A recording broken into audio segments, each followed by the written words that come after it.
We live in a fantasy world now. Reality has been destroyed.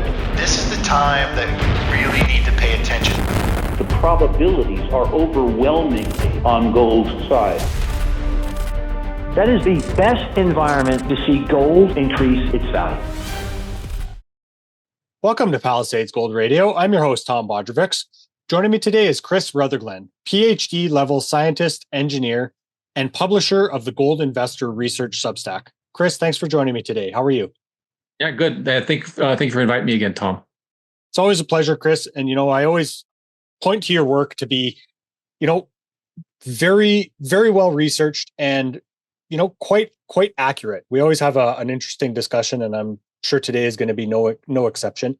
But I think an interesting and important place to start would be to understand the timeframes that people are working at. So why don't we do a quick refresher for those that might not remember you and your work about what kind of timeframes you look at and what these cycle lengths that we're going to cover are today. Yeah, so the approach I use is very multifaceted. So we look at it from many different perspectives.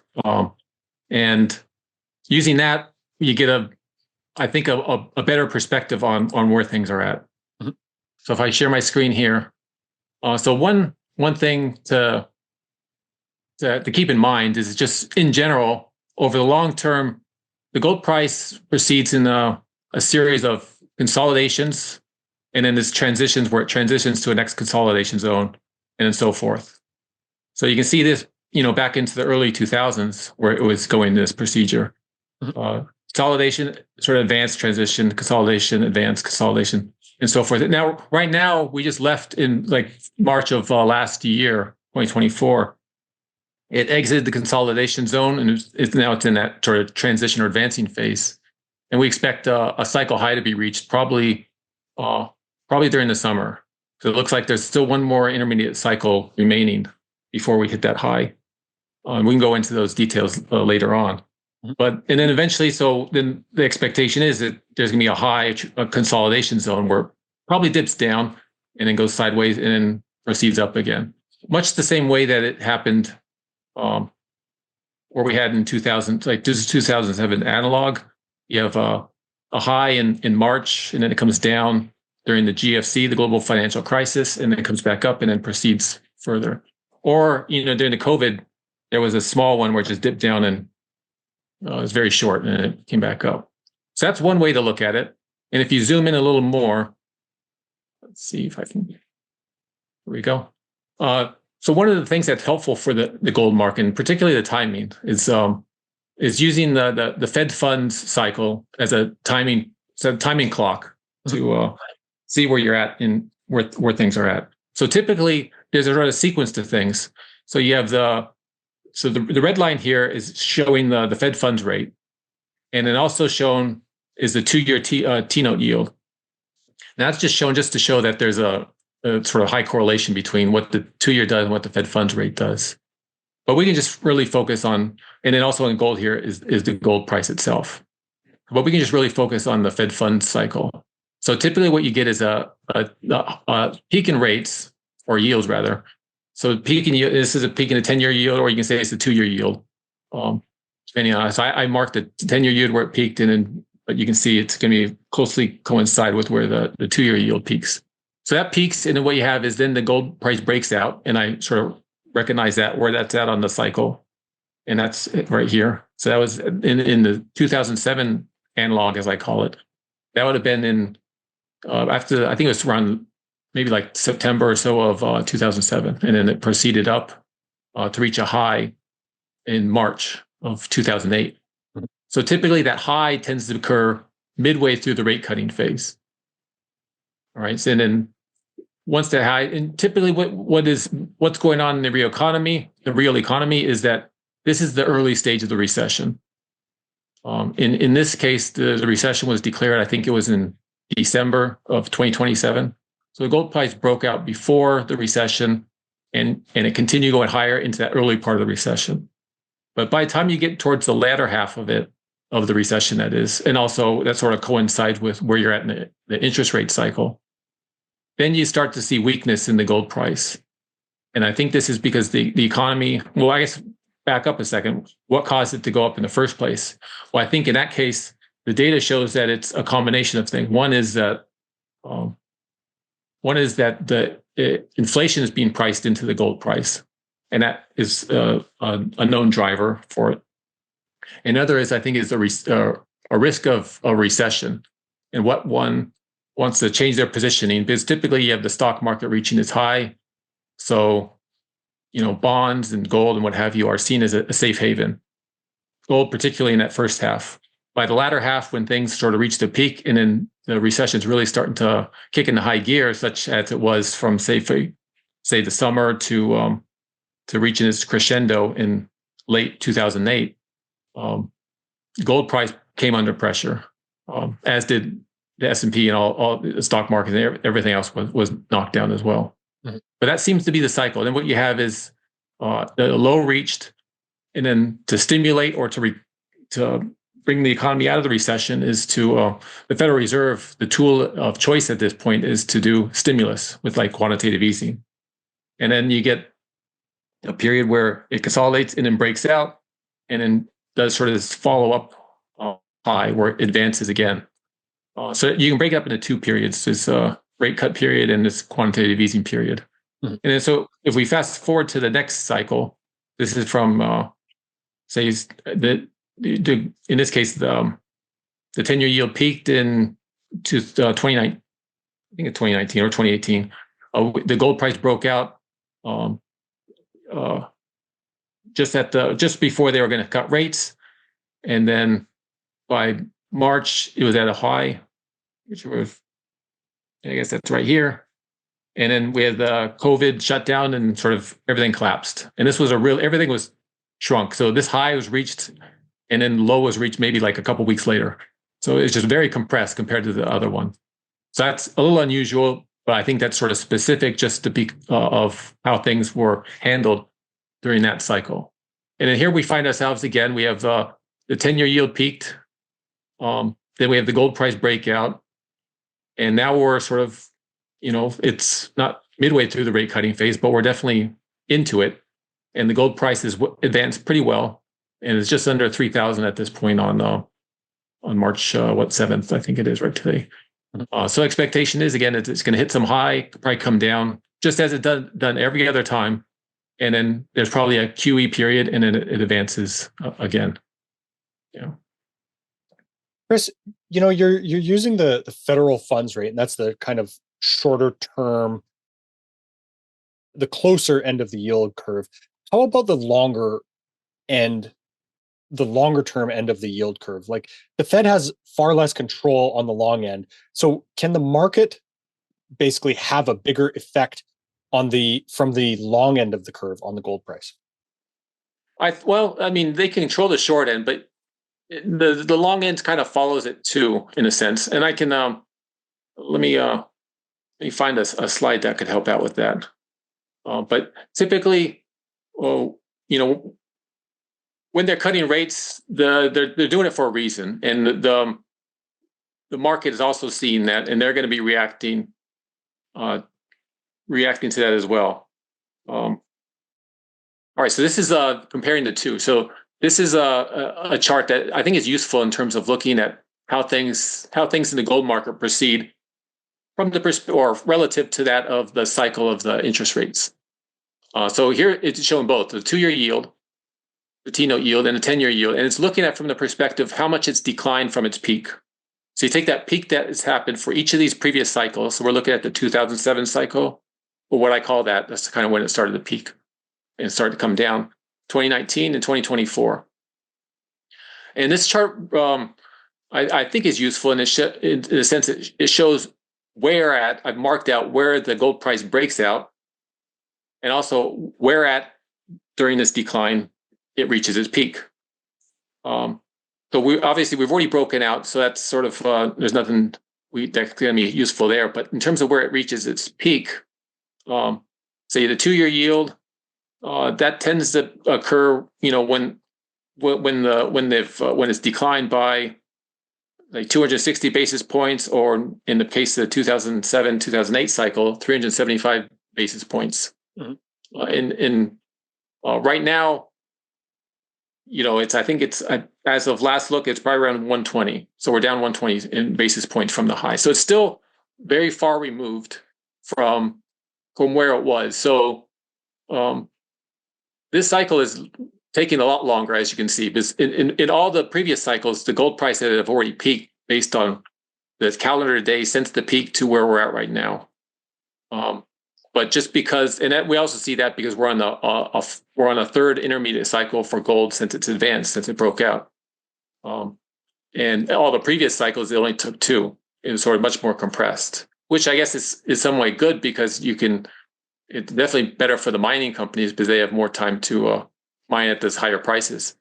But I guess the main takeaway point is that there's still room for this to decline, the 2-year yield, or you can look at it from the 10-year yield perspective. You get the sort of the same conclusions drawn from whether you look at a short-term yield, such as the Fed funds rate or the 2-year yield. And the Fed funds rate, as we just mentioned, and the 2-year yield are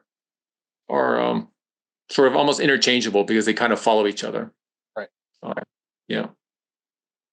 Well, and that can coincide. Both of these can kind of coincide with that. Let's say that the timing that you kind of mentioned earlier of a recession as well, right? Yeah, that's right. Yeah. But in terms of that, it's I think the Fed's funds chart is probably better at looking at that as opposed to this one.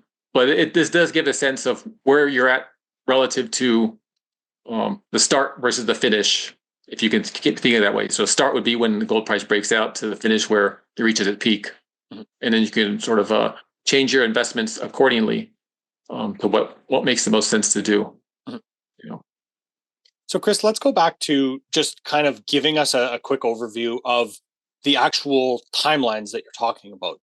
You analyze daily cycles, intermediate cycles, and then a longer term cycle as well, right? That's right. Yep. So for that, let's see. Let me pull up a chart here. Okay, so this chart here I think is instructive. Sort of shows where things are at. So what we have here is we have the gold price, and we have these different sort of color shaded regions and lines. Mm-hmm. And what those are is, and we probably covered it a little bit in previous videos, but there's what I call these sort of recurring support resistance zones. And one is based on the mid-cycle level, which was definitely covered in previous, but we can get to that a little later on. And another one is looking at the gold price relative to the 3-year moving average, and also looking at these recurring levels. It's similar to what Mike Oliver does at MSA, but I think he does it just based on monthlies. But I think the result is similar. But what I've noticed is that when you get these intersections of these recurring levels, it's kind of like a magnet for the price. Price tends to be attracted to those points. So we can look at, like, here's a major cycle high. This occurred at August 2020. So that cycle high right after COVID, things reached that high, and that sort of coincided with one of these intersection points. And this 38% above the mid-cycle level is a particularly important one. And you don't really see that in this chart, but I can show that in a subsequent chart. But just to continue on, and then it sort of gold price proceeded until 2022, say the October, November timeframe. Then we got that sort of triple bottom low, and that also around 1620. That coincided with another sort of important intersection point. So we're seeing this sort of pattern, and you can go even further back and see this as well.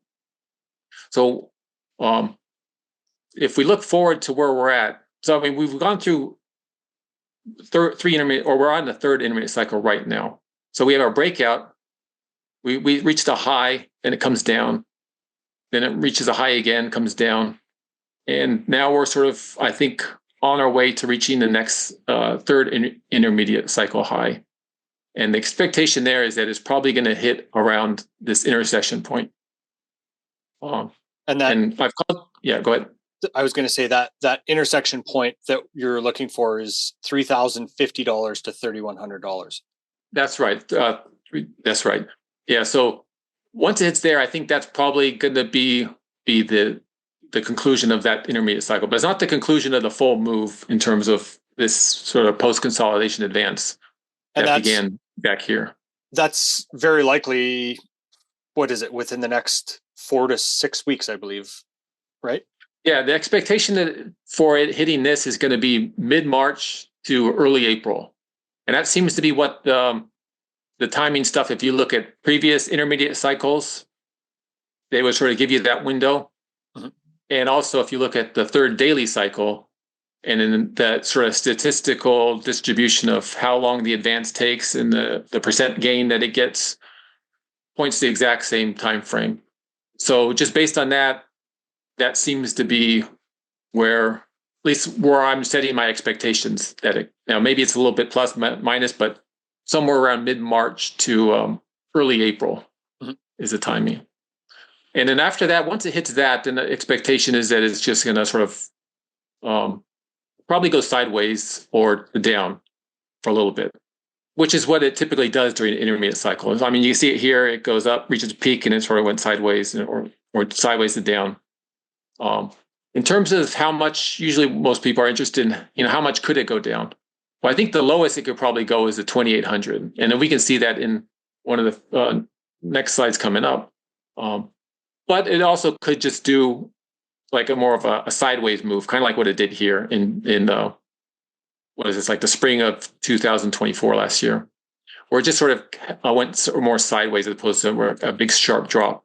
In which case, then maybe it stays above 2,900 while it sort of resets itself. And I think that reset period probably lasts into June, because it probably needs to get past that the June options expiration, which is the late May. That's kind of a constraint on price, and I expect not much to happen in terms of the next advance until after that. And then once that comes, then there's another, probably the most important intersection point, which is the two highest levels here, which is called target 2B. And this is at least projecting to be in the 3,500s. And expectation is that would occur in the summer of 2025. And if so, that would be, I think that would probably be the conclusion of this move upwards that we've seen uninterrupted. And then there probably could be weakness after that. So target 3, what we can see is an intersection based on the 35% above the mid-cycle level, and this other one, the green line here. And the expectation there is that once you get sort of late into the recession, and this is associated with that lower portion of the Fed funds rate cycle, that target 3 and the gold price could come under pressure, and target 3 could be the point to watch as a potential lower bound on where the price could go. Now the alternative is that instead of it getting down there, maybe they start quantitative easing more aggressively and they start it sooner, in which case that would be the point where you would sort of re-enter the trade and you don't even have to wait for target 3 to be hit. But I just put it there because it's sort of a big level. Typically when you reach these major highs, if we do get to 3,500s, that would be a sort of major cycle high. You would look for some retrace of that move, and this would make sense as a target. Whether it hits, we'll find out, but that's kind of how we're framing it. Here's another perspective with more of those recurring cycle levels in there, support resistance zones, and so one thing particular about the cycle high that we're expecting to hit when the target 2B, as we call it, which is in the 3,500s. So those are the intersection of these top two lines, the blue and the green line at the top here. The last time those both intersected each other was September 2011 at this cycle high back here. So we've highlighted it. So I thought, well, if that's the only time it's been intersected, how do we do a comparison between how that looked then versus how it looks now? And let's see how that looks. And actually, it turned out sort of surprisingly that they're following a similar beat, if you will. So what we have here is we have the gold price basically it's reframed from the gold price to its it normalized to its mid-cycle level. So basically the gold price divided by the mid-cycle level, and you can get these sort of bands, if you will, so where the highs tend to be reached at these intermediate cycle highs. So we're spanning, and then we're comparing that, the 2011 cycle high, with that where we're currently at this 2025 cycle high or cycle period. Mm-hmm. The y-axis is over the same period, 1.2 to 2.3, and both the x-axis over the time period are 2 years. So 2010 to 2012 in the case of the 2011 cycle, and 2025 it's the 24 to 26. So it really is apples to apples comparison as one could do when doing this comparison. So I'm not trying to make it work for any particular reason. Just let's look what the data says. So in terms of 2011 cycle, so it reached its first intermediate cycle high, at this point, which is around, say, of 1.58 or so, 1.58 in June 2010. That was the first intermediate cycle high. Then it reached another one in December of 2010, around 1.74, and then it came down. So if we stop right there and just look at that and compare that to what we've already seen with the 2025 cycle, we have a high almost at a similar level, which is 1.56, and the next one was at 1.74 as well. And we also noticed that this one occurred in May, just in terms of the monthly, how things are proceeding. This one occurred in May 2024, late May 2024. This one occurred in late June 2010. So, and then you look at this, the next one, October 30th, 2024, and this one occurred in December 7th, 2010. So they're almost like the 2011 cycles, like in terms of the monthly, when you look at it from the month point of view, it's about a month lead on where we're at now. So this happened in May, this happened in June. This happened in sort of late October, almost November. This happened early December. So that's about a month difference. So if you sort of use that, and if we assume it's going to continue this pattern where it goes up, it reaches these highs and then consolidates and up and so forth, this would say if we look at the analog in 2011, that said May as the next high around this what we consider intermediate cycle high 3, which is at 3,050 to 3,100. I mean, the timing would be, so if it's May, then it's probably April or something like that, early April that we would expect, or maybe late March. So this is sort of another perspective where we're getting the same timing on it. I guess I haven't gone into how we get the other timings, but basically the conclusion is that we have multiple perspectives all pointing to this similar time in the levels. And if we take that to next step, where does that leave the intermediate cycle high 4 to 3,500s? If that's happened in September, then we're probably looking at, say, August, early August, maybe late July as a timing for that high to be reached. Because of that, let's say, advancement of that cycle comparatively. That's right. Yeah. If you just do the comparison, which, could be right, could be wrong, but we're also looking at it from other particular point of view. So if I fast forward to this one, so this is a chart that's pointing to all the previous intermediate cycles that we've had that I've sort of logged since 2006 rather. So it's almost 20 years now, going on almost 20 years in a couple of years. So what I have here is you can look at this. What we have here is the calendar days from the intermediate cycle low to its high. So basically, it's the advancing period of that cycle. And then you have the percent gain from that low to high. All right, that's what's plotted here. Now you can sort of look at the data, you can catalog into certain different periods of time.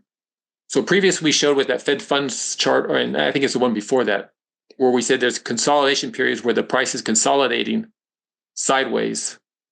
And then there's periods where it transitions and goes up and advances. And there's also what I call these off the mid-cycle level, but we'll leave that aside for now. But just look at these two. They tend to cluster most of the data points in these certain regions. So I noticed this, and I figured might as well use it as a potential timing tool. Now, there's a few points that lie outside that, but in terms of just sort of helping to set some expectations, I think it's useful. So you look at this from this point of view. In transition phase, it's typically you're going to get an advance that's 18 to say 35% advance during the intermediate cycle, and then the timing would be roughly 120 to 140 calendar days from the low. As of last week, Feb 27th, I think when I made this chart, it was around calendar 105 with a 17% high water mark. So there's still room for it to go up. And if it does get into this band that we're thinking of, then the timing, it would map on to March 14th to April 3rd. So basically, we're that mid-March to early April. That's one of the data points how we're looking at setting that timing. So we just got through saying, yeah, go ahead. To kind of get through that 3,000, 3,100 level. Yeah, just hit that target the intermediate cycle high target. Mm-hmm. And if we hit that 3,050 to 3,100, that would sort of map to, the low 20% gain. So I think it's like 22 or 25% gain. So it'd be just right here where all these other data points are kind of clustered. Mm-hmm.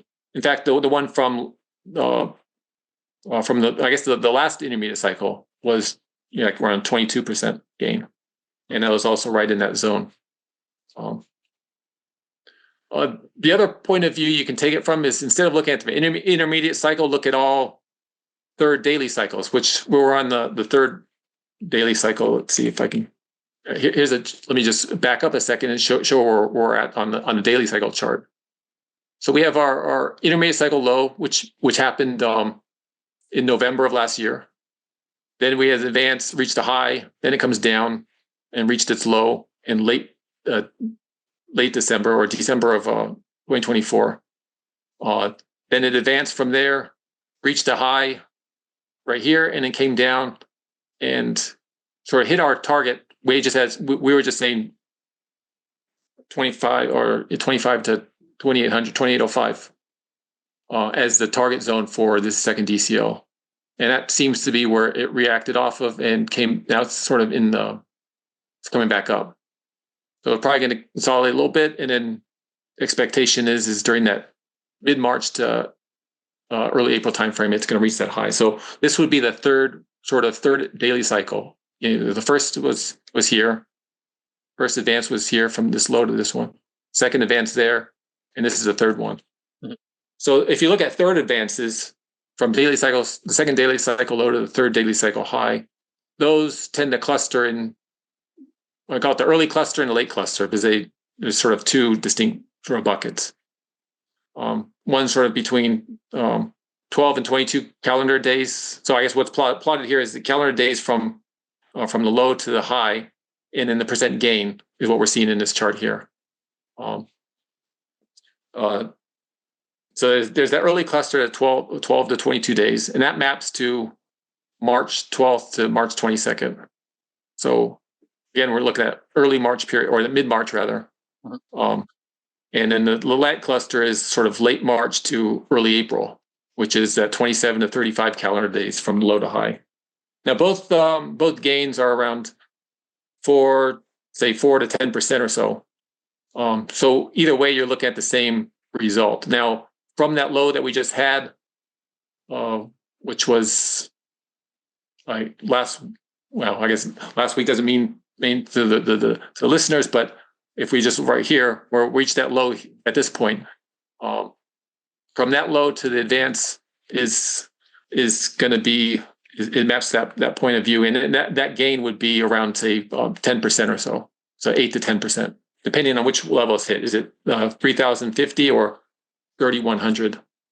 So that's kind of how we're trying to triangulate on figuring out what the level is that these cycles are going to hit at, and the timing of them.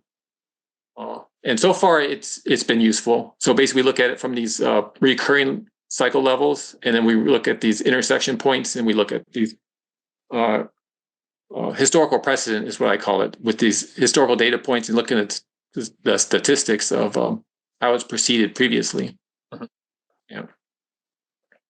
Well, Chris, I was going to ask, is there like a percent probability of, like, when you were talking about, target 2A, 2B, and target 3 there, that lower target, is there kind of a percentage probability or a probability distribution maybe of reaching either one of those targets that you, let's say, analyze as part of that target? I don't really have a probability on it. It's just those are the ones that stand out. From what the chart that we just showed, where there was looking at the intermediate cycles, we see that there was that high concentration of data points, and from that we sort of configure it's probably going to be somewhere in that, and that sets a sort of a kind of wide range. From there, you could say, well, if it's going to be in that range, then we have two possibilities. Either it's going to be in the case of target 2A and 2B, it could have actually been either one of them. Mm-hmm. But just as things were playing out, so from this low, it actually could have advanced to this one in one swoop, and that would have been like a 35% advance, as opposed to up here, it's just been like a 22 to 25% advance. Mm-hmm. So it's possible, and we were sort of saying that's we're saying that's a possibility, but our main target is going to be this one, the 2A. Mm-hmm. And based on how things have proceeded, that's definitely the 2B target is kind of out for this intermediate cycle. For next one, it becomes the primary.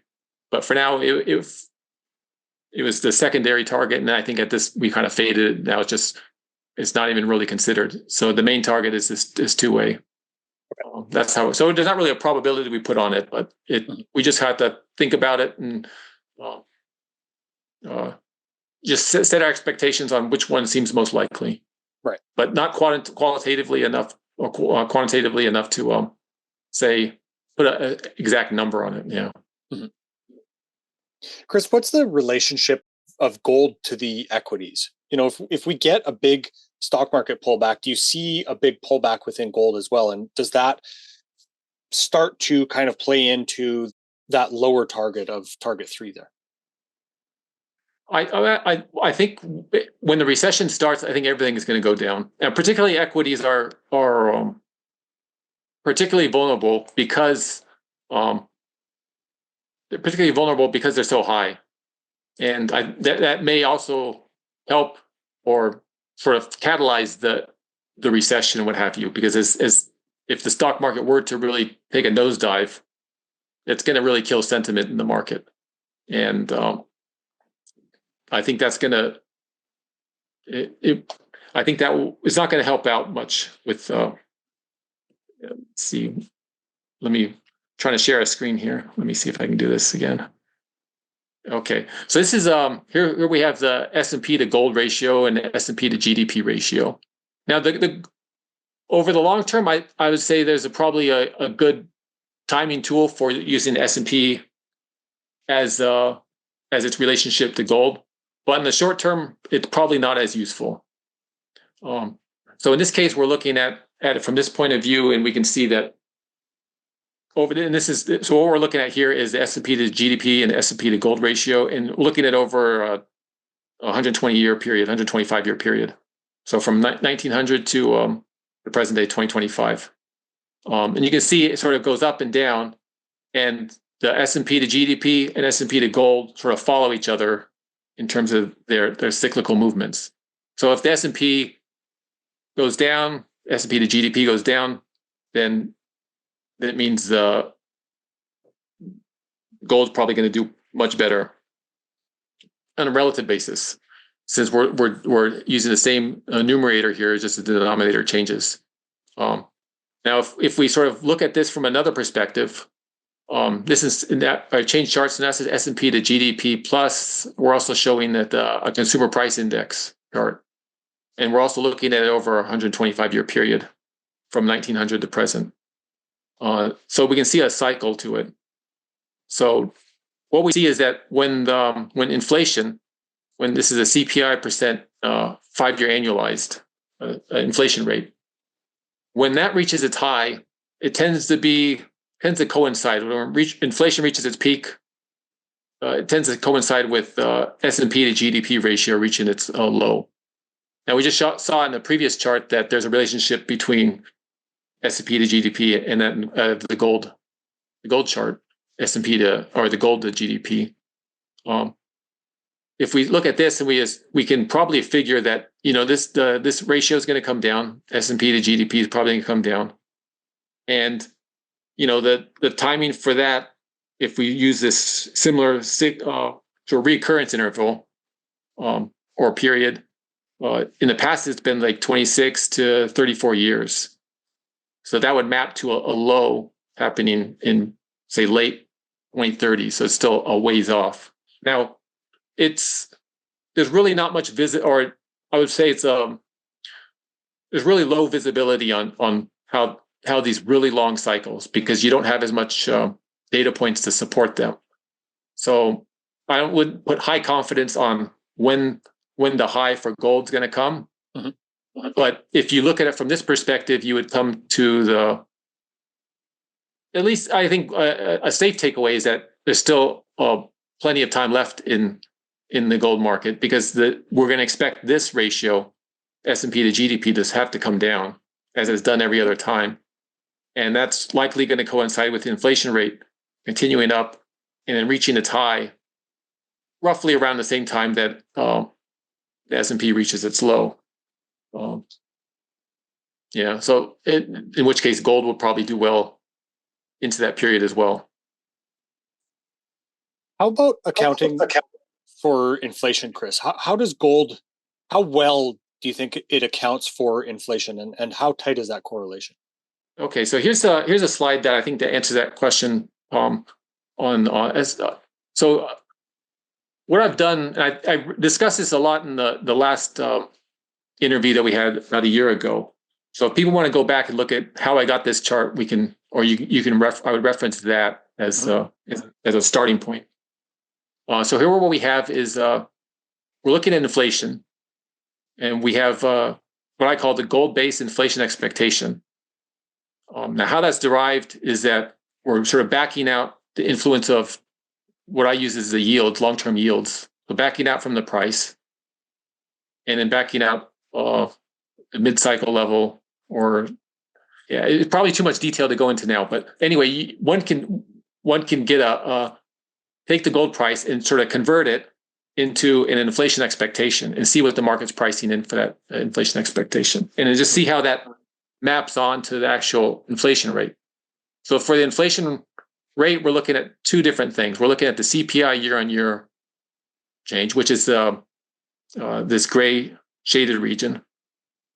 And then we also have the TIPS 10-year break-even inflation rate, which is sort of a market-derived sort of expectation. I don't know if people really call it, but they call it the break-even rate. Now, what we can see with the gold-based inflation expectation, it tends to come down, and that when it gets down to the level where the CPI rate is and this 10-year break-even, where the other inflation metrics are, it tends to, that's sort of like the floor. It doesn't really go much lower than that. Like, for example, here it came down from that long 1980s, 1990s period where it's not on the chart here, but it comes down and it intersects that. And then we get these periods of divergence where the gold price is pricing in more inflation. Or it's, at least in the modeling that I'm doing, it's pricing in more inflation. Now, maybe one could say it's not really inflation or pricing in some other risk in the market, but in this case, we're sort of capturing that all in this inflation expectation term. And you can see that divergence happen. Recently it happened in when we had that spike in inflation up to around 8-9%. We got a divergence. But you can see it's not the first time that's happened. You can see the exact same thing in, I think it was 2006, where we have divergence begin. And when it diverged, it also coincided, which this peak doesn't look like much. It's like 4.6% or so on the CPI year-on-year inflation rate. But that was the highest in like 14 years or so up to that point. And then once the gold was pricing at higher inflation, it just continued to price that in until pretty much the high it reached in 2011.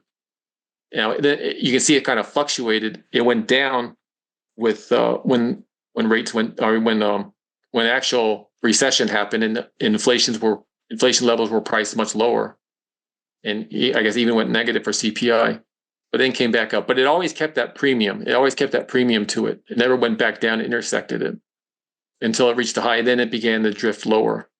So we're at that period of time where it's going back up again, and most likely it's going to continue to retain this inflation expectation premium going into the future.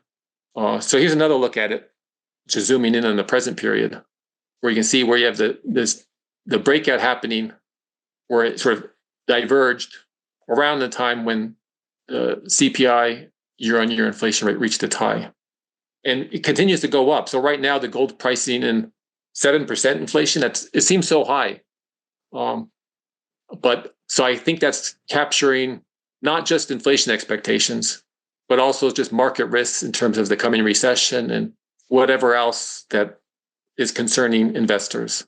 So and we can see that this happened well before the gold breakout. So the gold breakout, in terms of that consolidation when it broke out, that happened in March of 2024. So that happened here. So the gold price was already pricing in a lot, just to get to that point. So we knew something was up quite early on.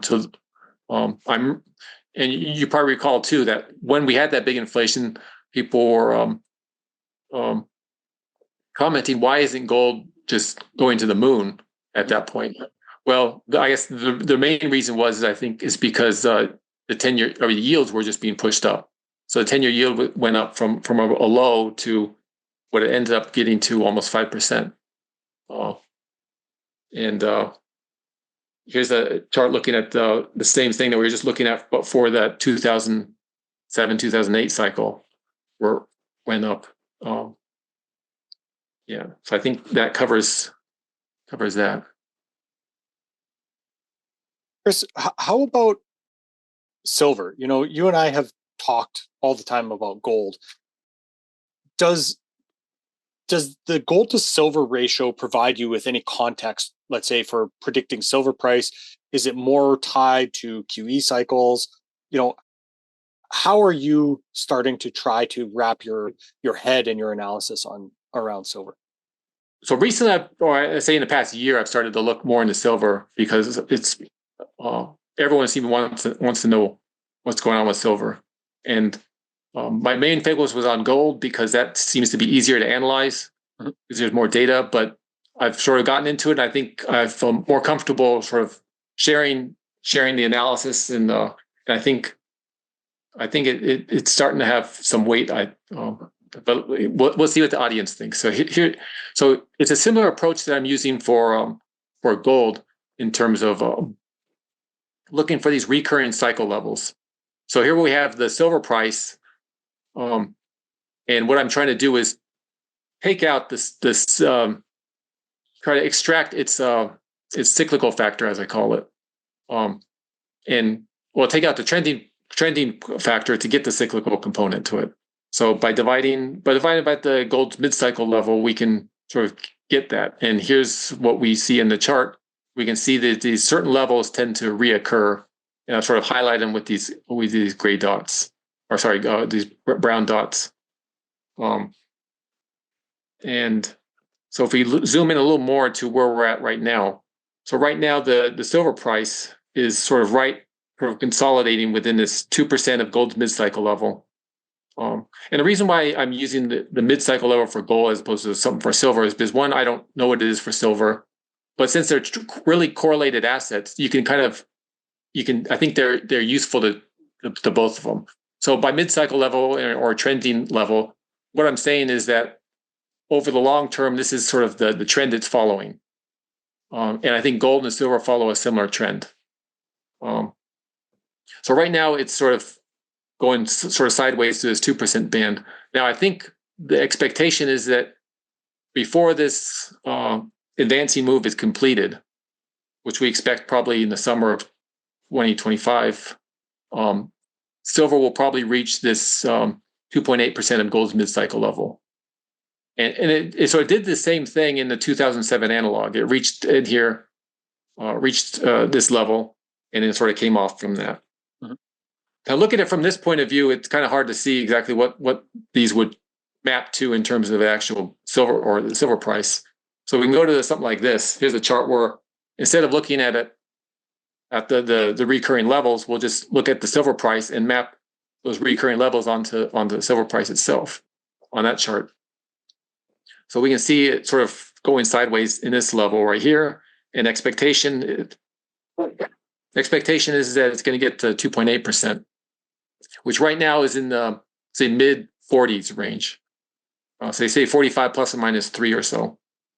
And that could change a little bit between now and when it actually reaches there, but that's where it's at right now.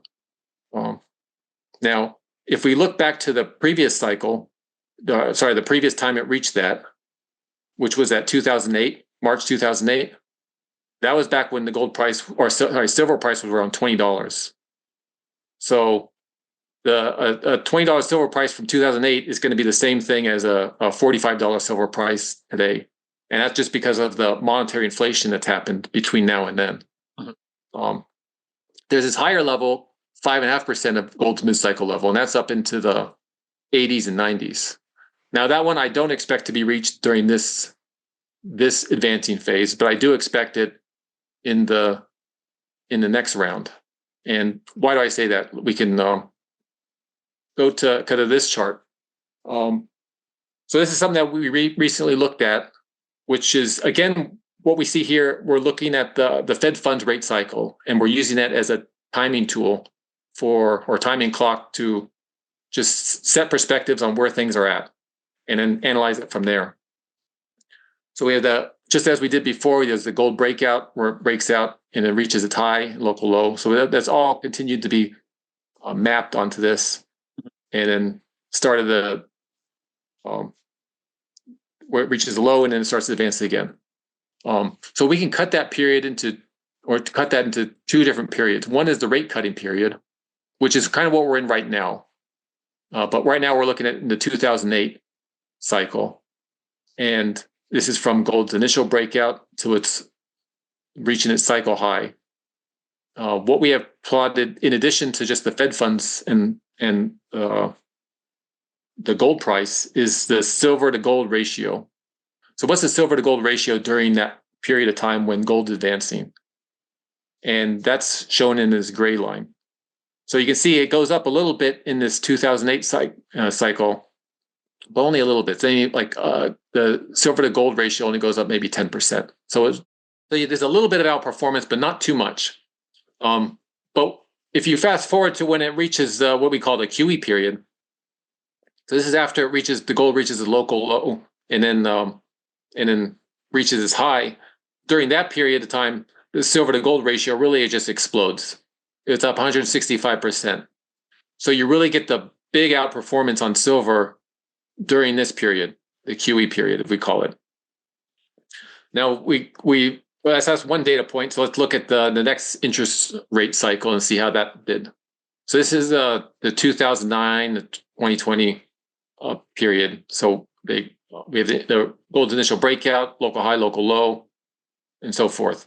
In this case, the silver to gold ratio during the rate cutting period was pretty much flat. It didn't do much at all.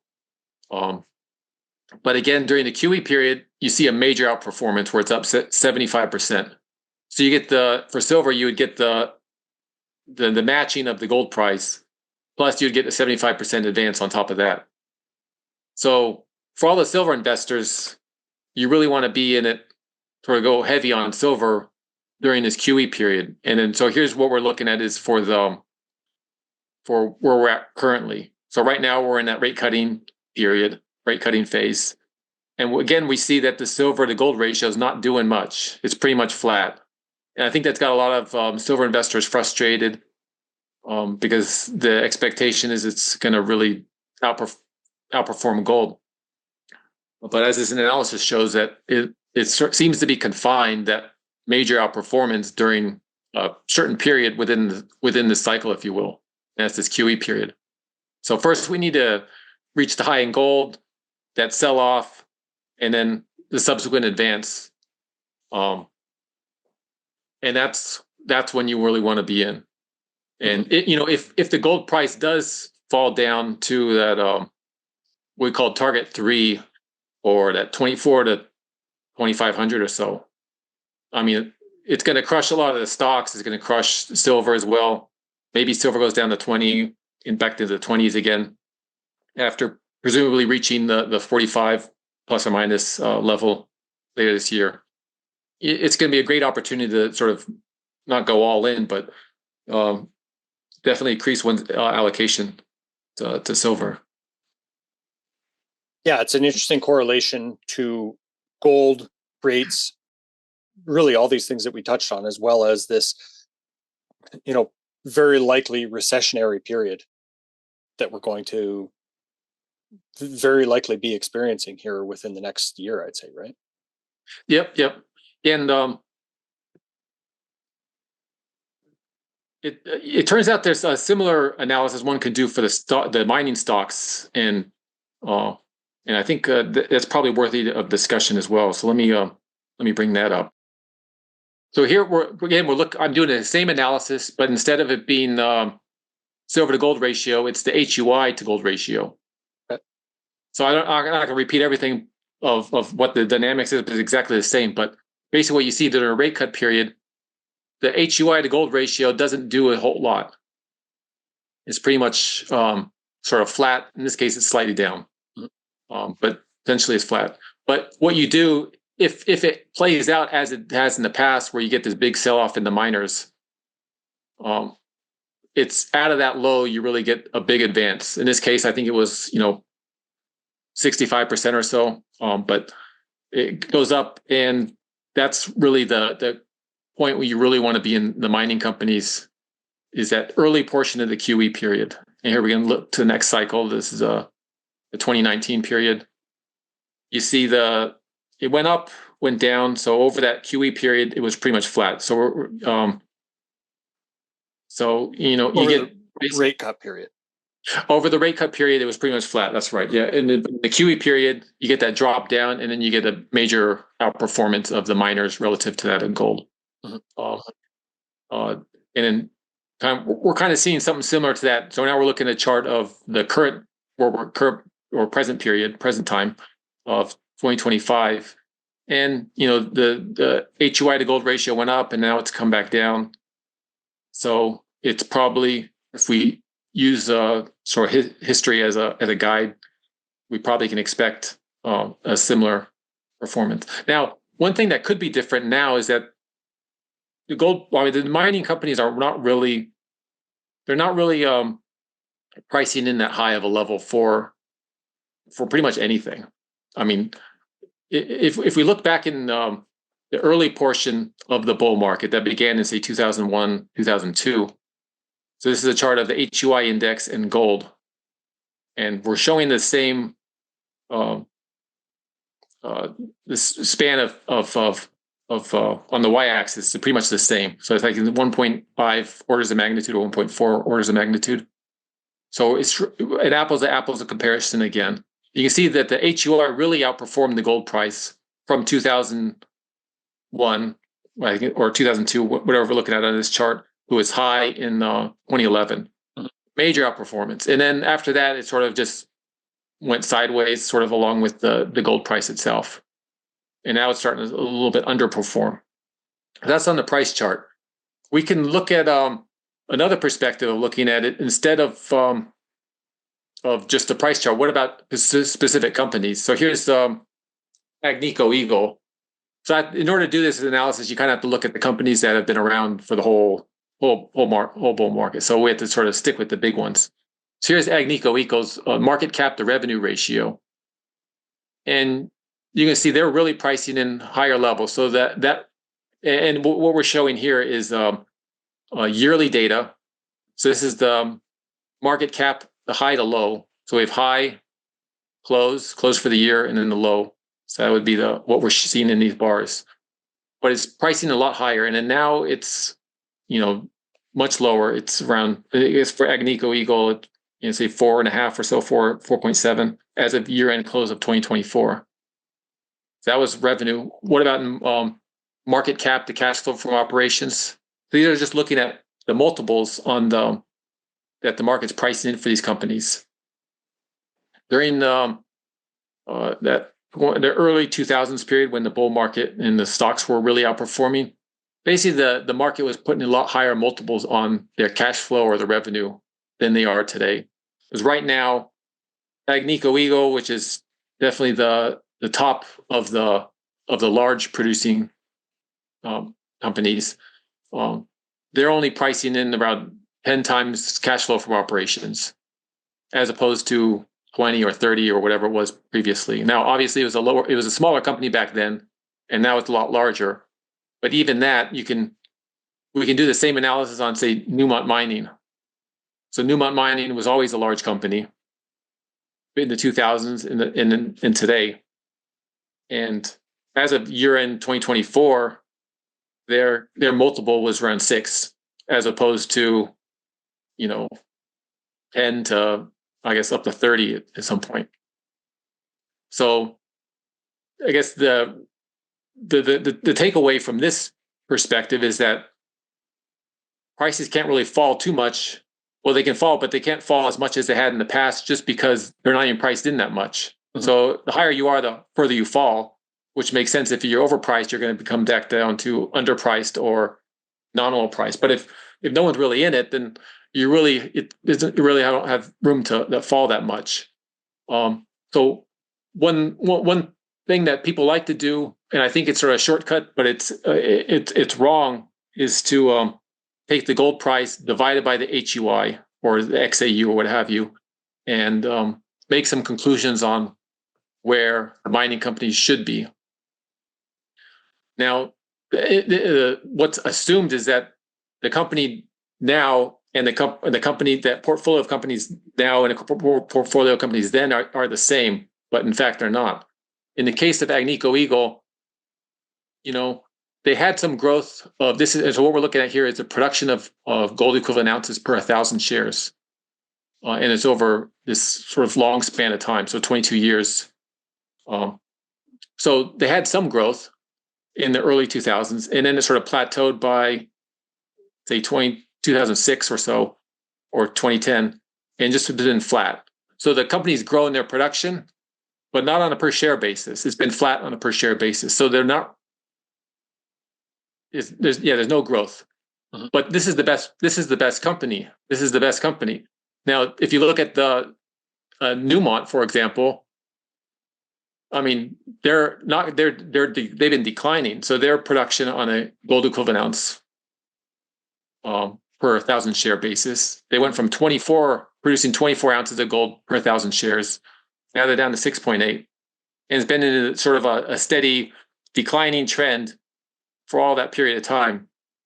So I guess what I'm saying is that if you're going to compare a company, Newmont, for example, in 2004, that's not the same company as it was 2024, because their production has been declining on a per share basis. So basically, they've been diluting shares.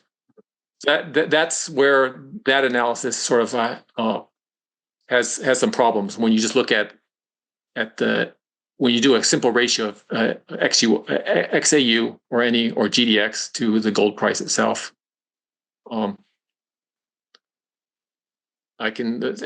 another thing that's sort of indicative of where we're at in the present market is just the lack of interest in the mining space from the investors, market participants. So what we have here is the shares outstanding for GDX, which is the ETF for the gold mining companies, the larger mining companies.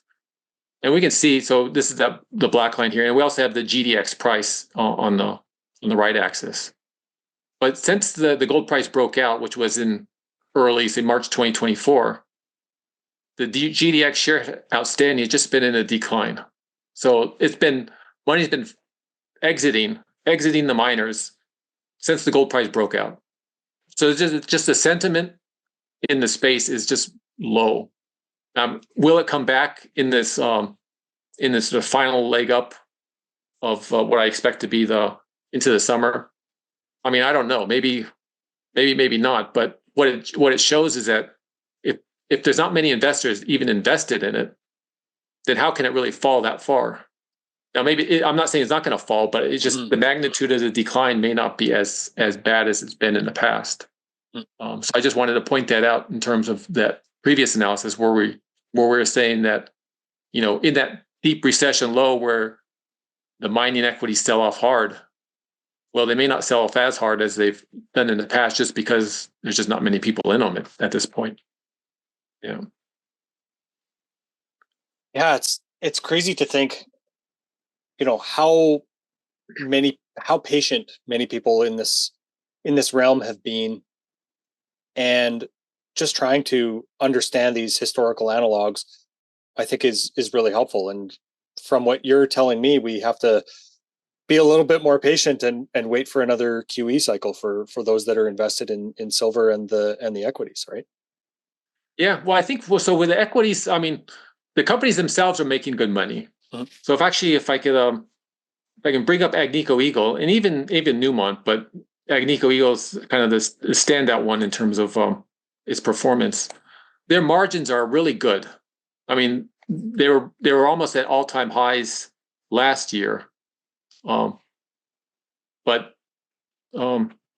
next year they're going to even be better. So there's a lot of money coming into the space, but it's just not, the market's just not pricing it in yet. But eventually, one or two things can happen. It's going to be priced in, or things can become so cheap that the mining companies are going to just start buying up other ones using their cash flow as opposed to issuing shares. Mm-hmm. So here we have is looking at two things. We're looking at the margins for okay, here we are. So Agnico Eagle's cash flow from operations margin and also the free cash flow margin. So just two different ways to look at it. And we can see that in 2024, their cash flow from operations margin was 48%. So the last time it reached that level, almost that, well, the highest it's been, it was in 2007 at 53%. And then before that, in 2006 at 47%. So it's pretty much near the high. And if you look at a free cash flow margin, last year was at 26%. And that's the highest it's ever been. Yeah, it's never been that high. Yeah. So the companies are doing really well. The producers, well, I guess not all of them, but in general, if you just take it from a broad bucket point of view, the standout Agnico Eagle is doing very well. Mm-hmm. So the cash flow is coming in, and they're going to spend it on something. And obviously, as we showed in the previous slides, these big companies, they can't sustain themselves by their own exploration. They need to buy other assets to keep things going. And if prices become attractive enough, which if no one's going to put high multiples on development or even the smaller producers, then it's an opportunity for these guys just to come in and take them out. Mm-hmm. So the price will be corrected eventually, either through the private market, these acquisitions, M&A, or the market just starts pricing in things at higher levels. Which one's going to happen first? Well, we'll have to wait and see. But I guess that's just an interesting takeaway on where things are at. I guess one other thing, since we're on the subject of these mining companies, is that their cost of production. So here we're looking at the what I call the operating cash cost, which is basically revenue less cash flow from operations, or total cost, which is revenue subtract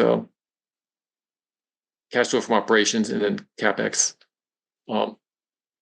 Basically, their costs continue to go up, and I guess it's no surprise to everyone that their costs continue to go up. But the gold companies aren't really capturing.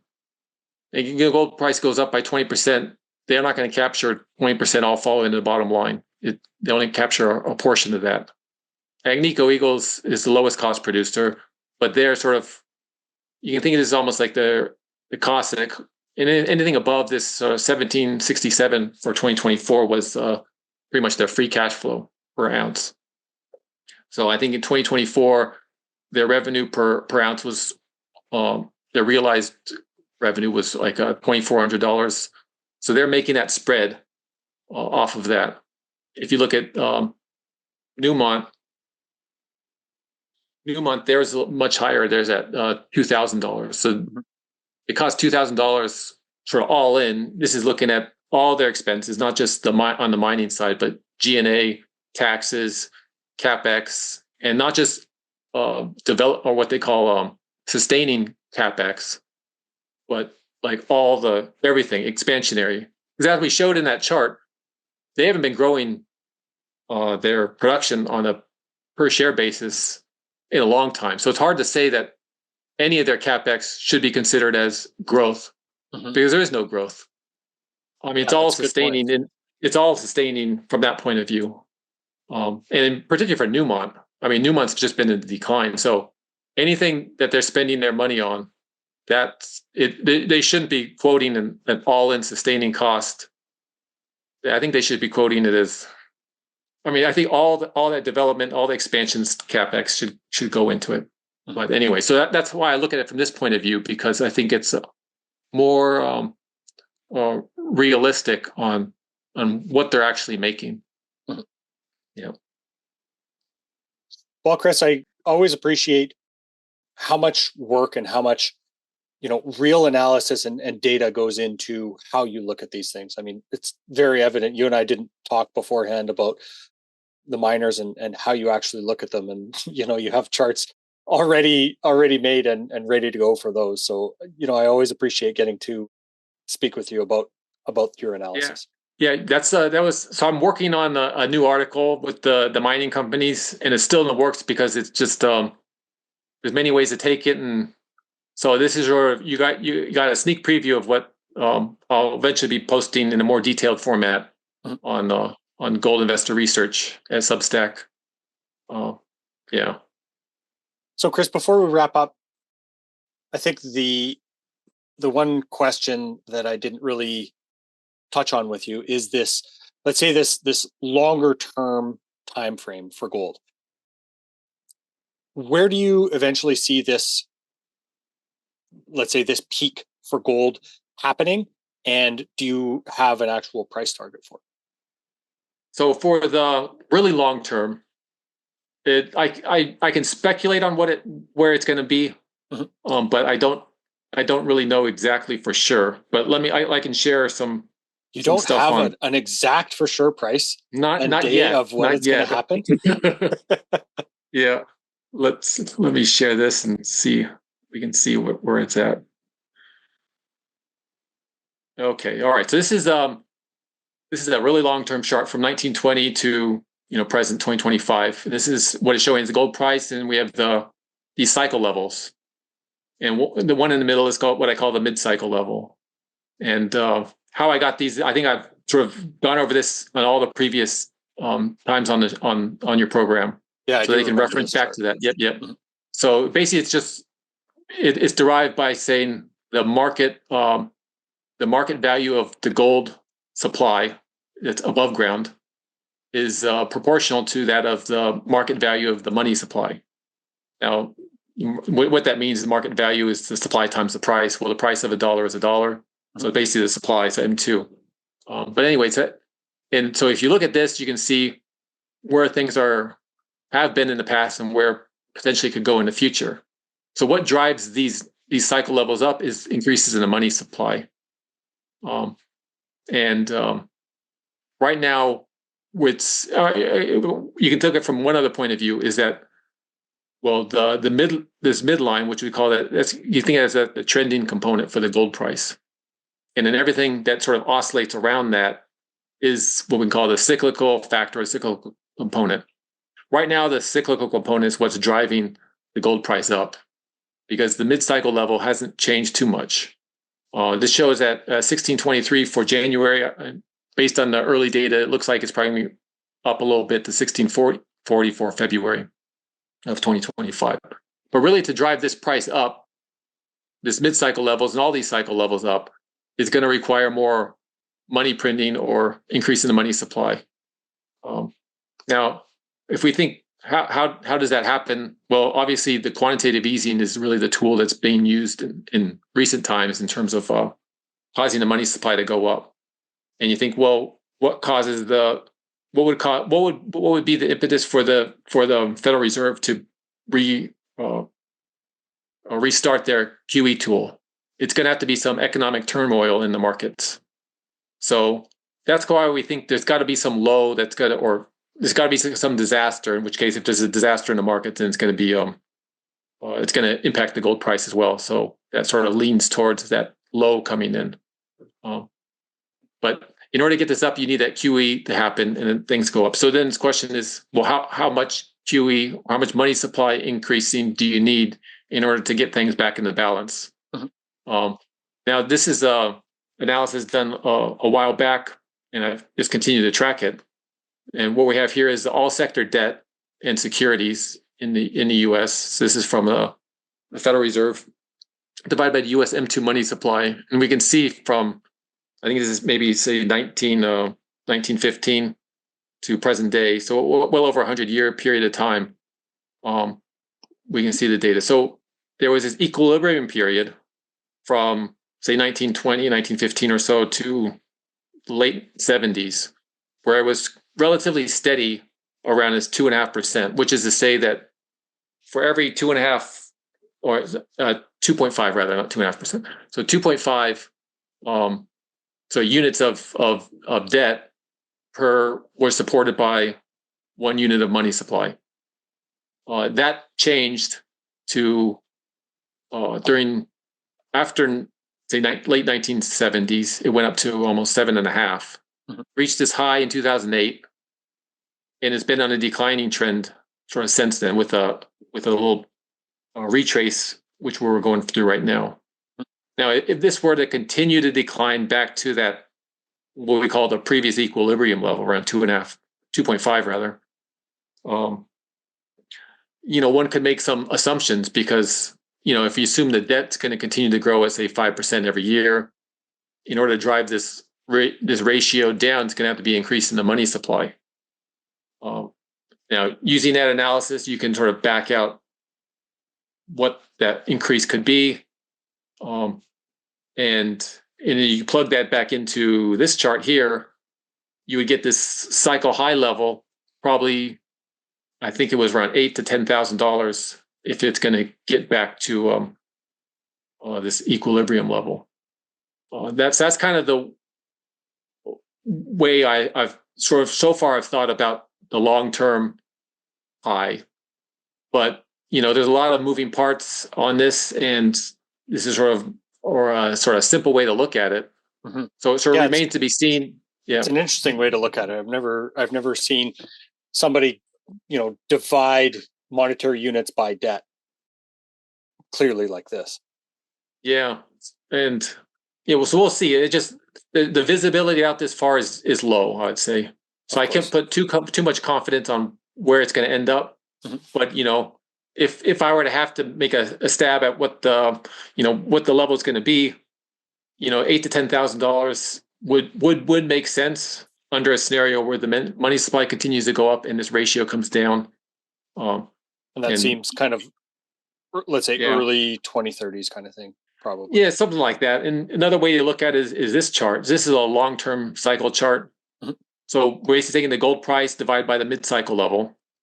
So we just get that cyclical component. So we're just extracting that cyclical component. And you see that it reaches a high, then it goes down, up and then down, up and down. And then there's sort of a period to it.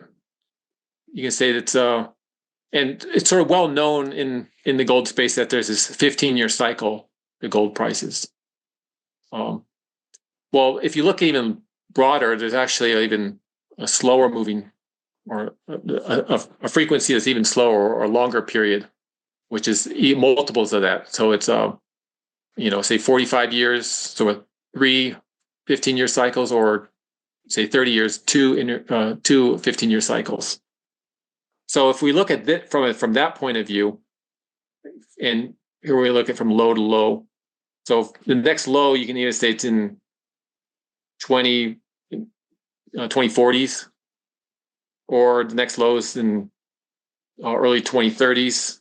So that's another perspective you can look at it. Who knows which one's going to be right? But based on where things are at, it's probably. I mean, maybe it's leaning to this one way out here, and that would sort of with the low in the 2040s, which would line up with that which we talked about previously, where the CPI tends to reach its peak every, say, 26 to 32 years or so, 34 years. And that it was sort of pointing to a mid-30s as a high for the gold price. But and all this stuff is really hard to say, because if you look at from the high portion right here, that it's sort of pointing to the late 20s for late 2020s for a high, and maybe it is a high, and then you come down and you get even higher high or something else later on. So it's just, I mean, at one point I would look at this and try to use these 15 and 7.5 year cycles. It's only 7.5 because it's 15 divided by 2. That's 7.5. But it's just so long that it's hard to make investment decisions based on these cycles. It's much easier just to go down to the higher frequency cycles, or the lower time periods, and use those. I feel like it's almost just crude tools, but they give you some perspective as they evolve, right? Like it's That's almost right, like a crude old telescope lens of having this longer term cycle. And then as you zoom in and your lens gets better, that's a little bit more reliable yet. Once you tune in. That's right. Yeah. And on this, one other interesting point is that usually the down sweep, or how much it goes below the mid cycle, is roughly proportional to how much it goes above it, which is what these blue bars sort of, and then similarly here, went down this magnitude, and it's showing it on a log scale. So it is true that if it went down this much, it's going to go up that much. Right. And so they are similar. And expectation here is this goes up and hits a similar level on that, and then sort of comes back down. Now, what happens after that? Is it going to be the cyclical factor for gold that's going to push it up, or is it going to be the money supply going up and pushing the mid-cycle level up? What to wait and see, which is basically to say, is this going to go up? The cycle is going to go up to be the main driver, or is it going to be more of a pushing on the cycle component where it actually goes above this level or up to it? Kind of like what it did here, when slightly above this, what I call the cycle high level. Yeah. So that would be my best stab at where things could be. But one step at a time is best for making investment decisions, I think. 100%. Chris, thanks again for sharing all of your very well thought out research with us today. Of course, your Substack, wealth of knowledge, all available at giresearch.substack.com for goldinvestorresearch.substack.com. And of course, on Twitter as well, at C Rutherglen, Rutherglen. Chris, thanks so much for your time today. Always appreciate it. Yeah, thank you for having me on, Tom. This podcast is for general informational purposes only. Nothing on this podcast should be taken as investment advice. Guests on this show are not compensated for their appearance. Listeners are urged to educate themselves and make their own decisions. Do not base any investment decisions on the information contained. To view our full disclaimer, please visit our website.